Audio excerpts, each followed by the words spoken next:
ایک شخص نے عقاب کا انڈا چرا کر مرغی کے انڈوں میں رکھ دیا۔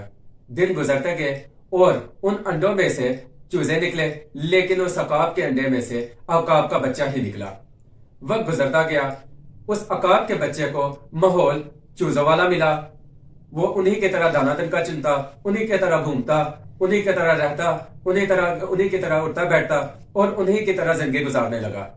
وقت گزرتا گیا، ایک دن اس کی نظر آسمان کی طرف پڑی۔ جب اس نے آسمان کی طرف دیکھا تو کچھ عقاب اڑ رہے تھے۔ اس کے دل میں خواہش آئی کہ کاش میں بھی اڑ سکتا۔ تو اس نے مرغی کو کہا کہ میرے بھی خواہش ہے کہ میں بھی اڑوں۔ تو مرغی نے کہا تم ایک چوزے ہو، تم اڑ نہیں سکتے۔ اسی خواہش کا ذکر پھر اس نے دوسرے چوزوں سے کیا، انہوں نے بھی یہی الفاظ ادا کیے۔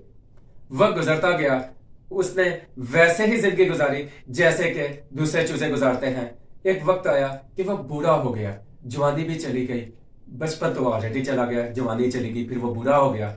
تو بہت زیادہ ضعیف ہونے کے بعد جب اس کے جسم سے طاقت ختم ہو گئی تو اس نے آسمان کی طرف دیکھا اور کہا کاش میں ایک عقاب ہوتا۔